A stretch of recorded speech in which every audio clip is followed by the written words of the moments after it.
I'm Dr. Chris DeRienzo. I'm the Chief Physician Executive at the American Hospital Association, and I serve as the president of our 501c3 affiliate.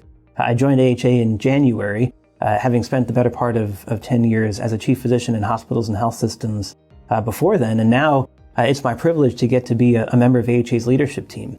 My job has a couple of different parts. So first and foremost, I get to be the dyad partner to our chief nurse, Robin Bagley, who's also CEO of our AONL enterprise. She's an amazing partner, and between the two of us, we get to be the clinical voice inside AHA's leadership team. And then when we need a clinical voice speaking on behalf of our nearly 5,000 member hospitals and health systems, then Robin and I get tapped to be it, whether that's in Washington with the media testifying or speaking with administration officials. It's really a privilege to get to speak on behalf of our members. Part of my job at the American Hospital Association is really intentionally getting to travel and visit with our members. You know, when I joined AHA in January, I left about 10 years serving as a chief physician in hospitals and health systems throughout North Carolina. And one of the things I recognized was that while I know a lot about leading in healthcare in North Carolina, in urban and in rural, in academic and community, in nonprofit and investor-owned, I don't know what it's like all over the country. And so part of my conversation with the AHA leadership team was, look, for me to do this job well, it's not going to be behind a desk in Chicago or in Washington or where I live at home in North Carolina. It's going to be out visiting with our members, getting to see what it's like to be in a place like Kansas and to serve the population you serve. And so that's what brings me here. Because what I'm learning is no surprise that whether your system is academic or non-academic, community, hospital or employed, urban, you name it, right? The spectrum of systems that I've seen in Kansas runs the spectrum of our membership across the AHA. And they have one main common thread, and that is their purpose. And their purpose is to serve the people in the communities that they live in. And it's been really exciting to see that in the big city in Kansas City, and then later today getting to go see that way up in rural northeastern Kansas in a couple of critical access hospitals as well. I've spent a good portion of my life in hospitals, and by and large, many hospitals look the same, but every hospital has a few things around which they are incredibly proud. So one of my asks anytime I get to visit a hospital is, let's make sure that the team gets a chance to show off the areas that they're really proud of. Because I know when I used to work as a chief medical officer in a hospital and I'd have visitors come in, that is an incredible boost of pride. We're all proud of our work, and so having a chance to show off a little bit is great. But where I like to spend most of my time is sitting and meeting with the people who work there. Be they chief physicians, members of the leadership team, bedside clinicians, you name it. I'll meet with anybody who wants to sit and have a conversation, because I know that now, not being full-time every day as a chief physician within a hospital team, my knowledge of what's happening at the front lines is decaying fast.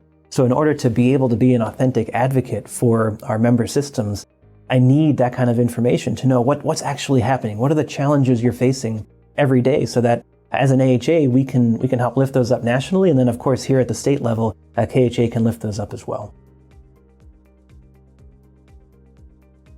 It's a privilege to get to talk to chief physicians from all over Kansas. Again, one of the asks of me when I joined AHA was how we need to make deeper connections with chief physicians throughout our membership. And that role has undergone pretty substantial evolution for the past 20 years, from a V1.0 that was very, very medical staff focused to a V2.0 that incorporated some components of quality, safety, and experience, to now where most chief physicians are really core to the strategy and operations parts of any health system leadership team.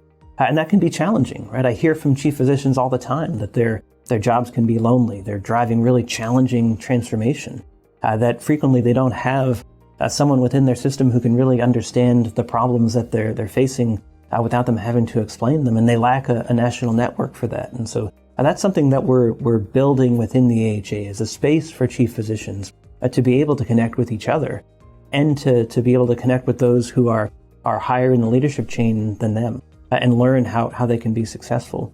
What I'm also seeing is this incredibly challenging duality across the country right now, and that's that hospitals and health systems are under fire from numerous aspects, but especially a small number of motivated adversaries around things like patient safety. While at the same time, I know for certain because I've lived in these roles, that our health system leadership teams are incredibly focused on patient safety and quality of care, and that nobody comes to work wanting an outcome different than that. So we've been challenged by that duality, and we have an opportunity as a field, as a group of hospitals and health systems, to really begin to push back on that, not just with our words, but also with evidence. I think the one key point that I'd like to make sure that physician leaders across the state of Kansas know is you have a voice. You have a voice not only here in Kansas through the KHA, but nationally. As a physician, we know that there are lots of folks who take the role that every physician is a leader, and that's true. At the same time, I also know that it takes a special kind of commitment to say, I want to not just be a physician leader, but be a physician leader as a partner within a health system or a hospital leadership team. And that's exactly why I took the job I did at AHA. Throughout the pandemic, I wished we had that kind of a voice speaking for us, physicians who've become chief physicians within members who've crossed that threshold from I'm a leader within my specialty to my specialty is leadership. And that we have great respect for our chief finance officers, operations and nursing and strategy, and that we're partners to the CEO. Again, it's a really different role than many of us ever trained for in medical school, and it comes with a unique set of challenges that again, I understand having lived them firsthand. I've got the scars on my back to prove it from negotiations with groups and with payers, and that in your role, know that you are supported not only at a state level, but nationally, and that I want to hear from you in terms of however we can be supporting you more.